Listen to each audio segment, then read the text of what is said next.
Hi guys, I hope कि आप सब बढ़िया होंगे। जैसा कि आप जानते हैं कि हमारी बेसिक कंप्यूटर लर्निंग की सीरीज़ चल रही है और आज हम इस वीडियो में बात करेंगे जो हमारा टॉपिक रहेगा computer memory. So memory purpose is to store the data and information. Computer memory is a storage device or that part of the computer where we can store the data and information। Computer का ऐसा part होता है जहाँ पे हमारे जो भी data है या इंफॉर्मेशन है कंप्यूटर में सेव रहती है। दो टाइप्स ऑफ मेमोरी होती है कंप्यूटर में, एक प्राइमरी मेमोरी और दूसरी सेकेंडरी मेमोरी। इसके अलावा कैश मेमोरी वाली प्राइमरी मेमोरी और सेकेंडरी मेमोरी से बड़ी हाई होती है और बड़ी हाईली वोलेटाइल होती है। इसकी कॉस्ट भी बड़ी हाई होती है एंड स्पीड भी बड़ी हाई होती है। मेनली दो टाइप्स ऑफ मेमोरी कंप्यूटर में यूज़ होती है, primary memory and secondary memory. एक बात और ध्यान रखना गाइस कि जब भी कंप्यूटर जो है जब वो हमेशा सीरीज ऑफ मेमोरी यूज़ करता है टाइम पे, जिस मेमोरी की उसको ज़रूरत पड़ेगी उसी वो एक्सेस कर लेगा। हमेशा वो एक मेमोरी पे डिपेंडेंट नहीं रहता। सीरीज ऑफ मेमोरी जो है वो यूज़ करता है कंप्यूटर जब भी कोई फंक्शन एग्जीक्यूट करता है। तो मेमोरी जो है वो एसेंशियल कंपोनेंट है कंप्यूटर का। Program and data are loaded into the primary memory. जो भी हमारा डेटा है, जब प्रोग्राम जो एग्जीक्यूट होना है इस कंप्यूटर में, वो हमेशा प्राइमरी मेमोरी में ही लोड रहता है। जो सीपीयू है वो डायरेक्टली इंटरेक्ट करता है विद द प्राइमरी मेमोरी। जब भी उसने टास्क एग्जीक्यूट करना है तो सीपीयू की इंटरेक्शन हमेशा किसके साथ रहेगी? प्राइमरी मेमोरी के साथ रहेगी। Primary memory is also known as the main memory, and primary memory is further divided into two categories, RAM and ROM.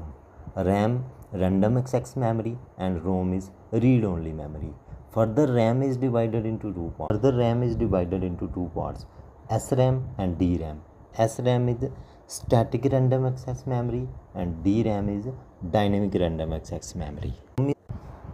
ROM is further divided into three categories: PROM, programmable read-only memory; EPROM, erasable programmable read-only memory; and EEPROM, electronically erasable programmable read-only memory।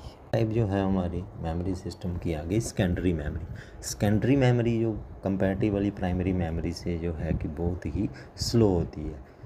It is also known as the auxiliary memory, and it is that memory unit which provides backup storage, जो हमेशा backup के लिए इस्तेमाल होती है। बहुत ही secondary memory जिसमें data जो है आप सेव कर सकते हो। अगर आप किसी फाइल में काम कर रहे हो और आप काम कर रहे हो उसको आप परमानेंटली सेव करोगे तो वो कहाँ पे सेव होगा? जाके सेकेंडरी मेमोरी में। तब कंप्यूटर यूज़ करेगा secondary memory for permanent storage के लिए। सेकेंडरी मेमोरी में आता है जैसे पेन ड्राइव हो गया, हार्ड डिस्क ड्राइव हो गया, फ्लॉपी डिस्क हो गई, सीडी हो गई, मेमोरी कार्ड हो गया, सॉलिड स्टेट ड्राइव हो गया। पेन ड्राइव जो है ये स्मॉलर इन साइज़ है और ज़्यादा यूज़ होने वाला सेकेंडरी मेमोरी डिवाइस है। इसकी मेमोरी जो है जीबी में होती है और हार्ड डिस्क ड्राइव जो है जिसकी मेमोरी है वो टीबी में होती है, टेराबाइट में। तो ज़्यादातर यूज़ हम इसका पेन ड्राइव का यूज़ करते हैं कंप्यूटर में मेमोरी स्टोरेज के लिए, क्योंकि ये पोर्टेबल भी है, easy to. This is how primary and secondary memory works in a computer. Cache memory जो है गाइस वह उसकी speed and cost both are very high, and then वो सीपीयू बहुत ही कम यूज़ करता है। हाई गेमिंग वाले सॉफ्टवेयर में या हाई स्पीड सॉफ्टवेयर में उसका कैश मेमोरी का यूज़ किया जाता है। आई होप कि अभी प्राइमरी एंड सेकेंडरी मेमोरी का टॉपिक जो है वो आपने अच्छे से समझ लिया होगा।